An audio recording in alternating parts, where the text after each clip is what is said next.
They all laughed at him. Rich men in designer suits, women dripping in diamonds. Their laughter loud enough to rattle the golden chandeliers. But when the black waiter turned and replied to the Chinese billionaire in flawless Mandarin, the entire room froze. It all began in a private dining hall that reeked of wealth and arrogance. Crystal glasses clinked, violins whispered in the background, and the air was thick with the kind of pride only the ultra-rich carry like a birthright. At the head of the table sat Li Wenhao, a Chinese billionaire whose name carried power across oceans.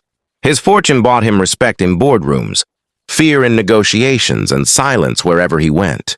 But tonight, he wanted more than silence. Tonight, he wanted entertainment, and he found his target in the man. Pouring wine at his table, Daniel, the waiter, moved with quiet precision. Tall, steady-handed, and dressed in a crisp white shirt, he carried trays across the room as if each step mattered. To him it did. Every shift was survival. Every polite smile was armor. He had endured stares, whispers, and insults before, but what came next pierced deeper than usual. Li leaned back in his chair, smirking as his gaze landed on Daniel. His voice rose loud enough for the table and everyone nearby to hear. "Careful with those hands," he mocked, his words sharp as glass. "I don't want street dirt in my food." The laughter came instantly, cruel, rolling, merciless. Guests slapped the table, some covering their mouths as if that would soften the sting of their amusement. Daniel froze for a moment, the tray balanced perfectly in his hands. His heart beat heavy, not from shame, but from anger he swallowed like fire.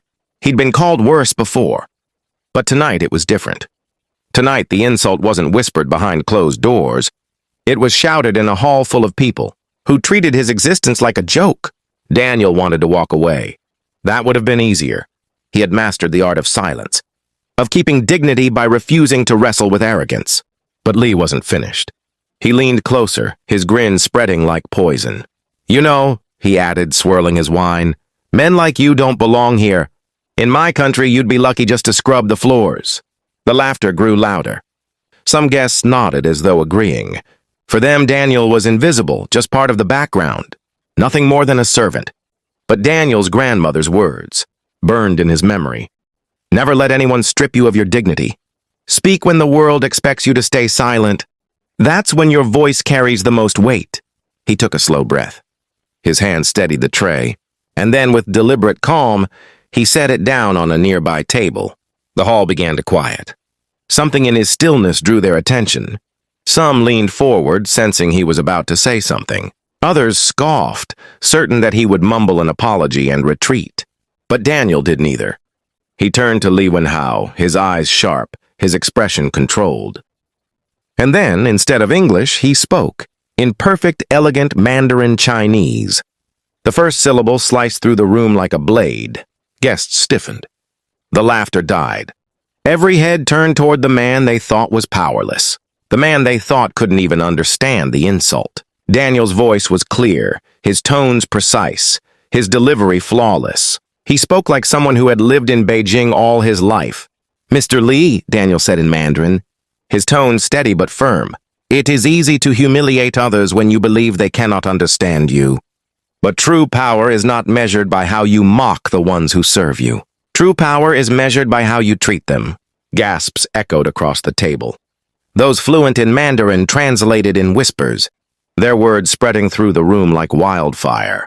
Li's smug grin vanished. His face twitched, his lips parting, but no words came out. Daniel continued, his voice unwavering.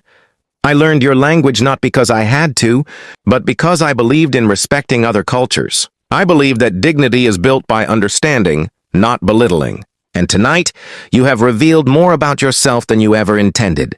Your money has bought this room, these tables, these chandeliers, but it has not bought you class. It has not bought you respect." The silence was deafening. No one moved. Some guests shifted uncomfortably, ashamed they had laughed moments earlier. Others looked at Daniel with stunned admiration, unable to believe the man they had mocked was standing, taller than the billionaire himself. Li's hand tightened around his glass.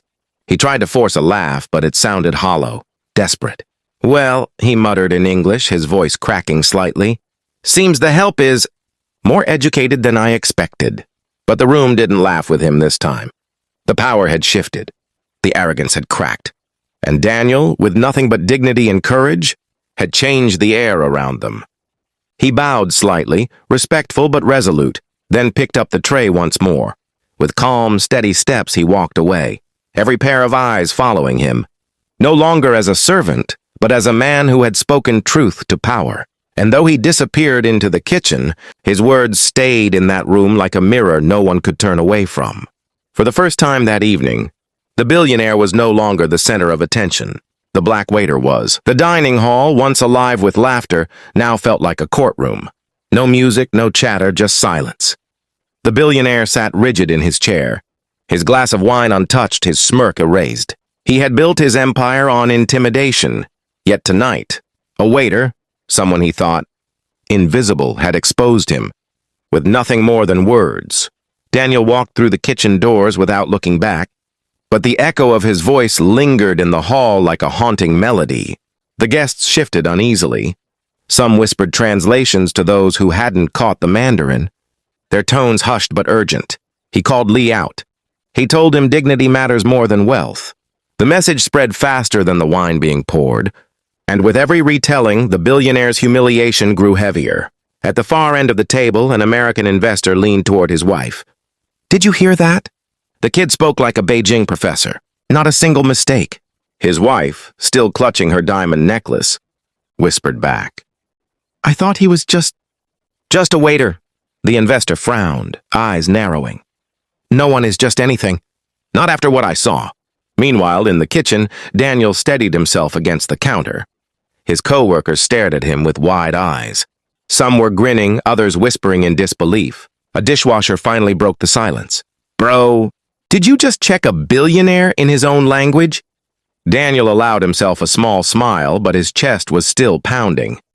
He hadn't planned it. The words had just come, a release of every quiet humiliation he had endured, every smirk he had swallowed, every insult that had cut deeper than he let on. He closed his eyes for a moment and thought of his grandmother again. She had raised him after his mother passed, in a small southern town where racism wasn't just a shadow but a storm. She used to tell him stories of resilience, of great-grandfathers who had picked cotton but held their heads high, of uncles who marched for civil rights, of neighbors who worked 2 jobs but never lost their pride. "Dignity," she had said, "is the crown no one can take from you unless you hand it over." And tonight, Daniel had refused to hand it over. Back in the hall, the atmosphere had shifted. Some guests avoided Lee's eyes altogether. Others stared at him with quiet judgment. His reputation, carefully crafted over decades, had cracked in an instant. A French philanthropist whispered to her companion. He mocked a man for serving, yet he was the one served humility tonight. A ripple of agreement moved around the table. Respect, the kind that money couldn't buy, had slipped from Lee's grasp and settled quietly around Daniel's name. But humiliation is a dangerous thing for powerful men. Lee's pride burned like acid in his chest. He forced a smile, lifting his glass. "To our multilingual staff," he said with a strained chuckle, hoping to win back the room. But the laughter was weak, hesitant, a shadow of the arrogance from before. He had lost control and he knew it. Daniel returned a few minutes later, tray in hand, posture as professional as ever. He did not look at Lee, did not seek acknowledgement, did not gloat. That made it worse for the billionaire. His refusal to seek victory made his dignity shine brighter. Each step Daniel took was a reminder. The man they laughed at had risen above them. One guest, a black businesswoman from Chicago, watched closely. She had seen enough boardrooms to recognize courage when it stood before her. Later, as Daniel passed her table, she leaned in and whispered, "Don't ever let them dim that fire. You carry more power than you know." Her words lit something inside him.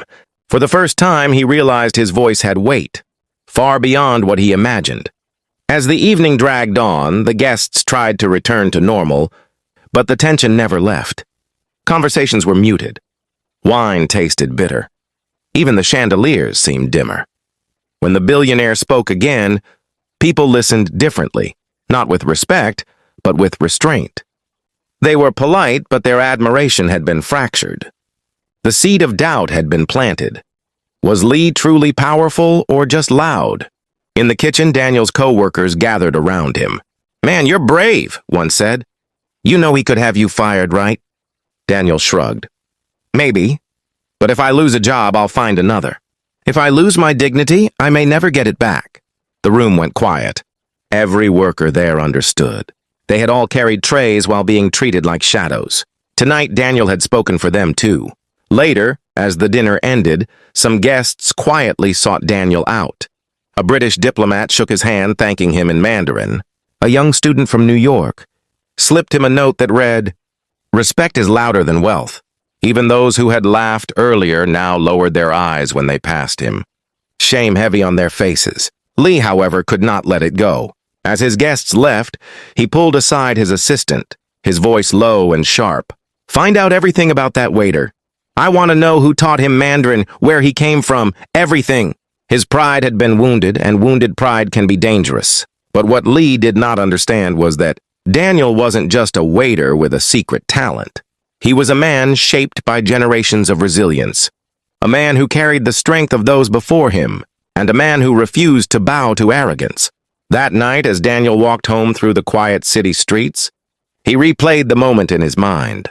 The laughter, the silence, the shock. He thought about how quickly dignity could turn a room upside down. And though he worried what tomorrow might bring, whether he'd lose his job, whether the billionaire would retaliate, there was no regret in his heart. He had chosen courage over silence. For the first time in a long time, Daniel felt taller than the skyscrapers around him. The world had seen him not as the help, but as a man who could not be silenced. And somewhere behind the tinted windows of a limousine, Lee Wenhao sat in the dark, his face tight with anger. For the first time in years, he had been humbled, and he was not about to forget it. The following morning, the world outside looked the same. Cars rushed past. The city pulsed with its usual rhythm, but for Daniel, everything felt different. He tied his apron in the staff locker room with steady hands, though his co-workers whispered nervously around him. "He's gonna come after you," one warned. "Billionaires don't like being embarrassed. They've got the power to crush people like us." Daniel looked up, calm but resolute. "Maybe he does. But last night he learned something money can't buy. If that cost me this job, then so be it." His words carried quiet strength, but inside, he wondered what the cost might really be. Meanwhile, across town, Lee Wenhao sat in the penthouse suite of his hotel, pacing angrily. He replayed the scene in his head, every syllable of Mandarin, every shocked stare from his guests. For a man who had built his empire on controlling rooms, he could not bear the memory of being silenced by someone he considered beneath him. His assistant entered, a tablet in hand. "We found him, sir. His name is Daniel Carter, 27, born in Georgia, studied linguistics in college before his mother fell sick. Dropped out, started working to support his family. He taught himself Mandarin during those years. Fluent." Lee froze. For the first time, his anger was met with something unfamiliar: shame. The man he had mocked was not some uneducated shadow. He was someone who had sacrificed, endured, and still carried himself with pride. The humiliation deepened, but beneath it, an uncomfortable truth gnawed at him. He had judged a man not by his character, but by his skin, by his job, by the tray in his hands. And the man had answered him in the very language he thought gave him superiority. That afternoon, whispers of the incident spread far beyond the dining hall. Some of the billionaire's guests had already shared the story in private circles. It traveled fast, across boardrooms, universities, even online forums. The waiter who spoke Mandarin became a quiet legend, a story people repeated with awe. Back at the restaurant, Daniel finished his shift without incident. But as he was about to leave, the restaurant manager called him into the office. Daniel braced himself. He expected a reprimand, maybe even a termination. The manager's face was unreadable as he closed the door. "Daniel," he said slowly, "last night, I don't know what possessed you to do what you did, but I need you to understand. Half the guests admired you for it. The other half are furious. And the billionaire? He's livid, but—" He paused, then allowed a small smile. "Not everyone sees what you did as a problem. In fact, someone asked for your contact information." Daniel blinked. "Who?" The manager slid a business card across the desk. Embossed in gold letters were the words, "Amelia Johnson, CEO Johnson Global Initiatives, the same black businesswoman who had whispered encouragement the night before. Beneath her name was a handwritten note. Call me. The world needs men like you on bigger stages. Daniel held the card, stunned. For the first time, he realized that his voice could carry beyond dining, halls and kitchens, that perhaps his dignity, his courage could inspire others. But not everyone was inspired. That evening, Li Wenhao requested a private meeting at the restaurant. When Daniel was called into the empty dining hall, he found the billionaire seated alone, his posture tense, his eyes sharp. For a long moment, neither spoke. Then Li leaned forward. "You embarrassed me," he said flatly, "in front of my peers. Do you know what that means for a man like me?" Daniel's voice was calm. "I know what it means for a man like me. It means I walked away with my dignity intact." Li's jaw tightened. He expected fear. He expected groveling. But instead, he saw only calm resolve. For the first time, he was speaking to someone who didn't bend to his wealth, who didn't chase his approval. And strangely, beneath the anger, he felt something he hadn't in years. Respect. "You speak my language better than some of my own countrymen," Li muttered almost reluctantly. "Why waste your time carrying trays?" Daniel's eyes didn't waver. "Because work is work. Serving food doesn't make me less of a man. Mocking me for it doesn't make you more of one." The words hit like stones. Li said nothing for a long time. Finally, he stood, straightened his suit, and muttered, "Perhaps I misjudged you." Without another word, he walked out, his footsteps heavy, his pride wounded, but his perspective shifted. In the days that followed, Daniel's life began to change. Amelia Johnson invited him to speak at one of her organization's leadership forums. Nervous but determined, Daniel stood on a stage far larger than any dining hall, telling his story about dignity, about respect, about finding courage when silence feels safer. His words resonated with hundreds, then thousands. Videos of his speech spread online, and soon, the story of the waiter who replied in Mandarin became more than a dinner anecdote. It became a symbol. For Daniel, it was never about fame. It was about the message. He remembered the faces of those who had laughed, and how quickly silence had replaced their mockery. He remembered the weight of his grandmother. His words, "Dignity is the crown no one can take." And he realized that crown was not his alone. It belonged to every man and woman who had ever been underestimated, overlooked, or disrespected. As for Li Wenhao, the incident lingered. In business meetings, his peers mentioned it in hushed tones. He hated the memory, but it forced him to reflect. For a man who once believed wealth made him untouchable, the humiliation was a lesson he could not ignore. Pride had been his armor, but arrogance had been his weakness. He had been silenced not by another billionaire, not by a politician, but by the very man he mocked. And though he never admitted it publicly, the respect he quietly felt for Daniel grew into something that humbled him, piece by piece. Months later, their paths crossed again at an international summit where Daniel had been invited to speak on cultural respect and dignity in the workplace. As Daniel walked off stage, Li approached him. He did not smirk, did not mock. Instead, he extended a hand. "You taught me something I should have known long ago," he said quietly. Daniel shook his hand, his eyes steady. "Respect isn't learned from books or bank accounts," he replied. "It's learned from how we treat each other." The handshake was brief, but it marked the end of one story and the beginning of another. One where dignity triumphed over arrogance, where voices once silenced found platforms, and where a single moment in a dining hall became a reminder to millions. Laughter fades, money fades, but dignity once claimed lasts forever.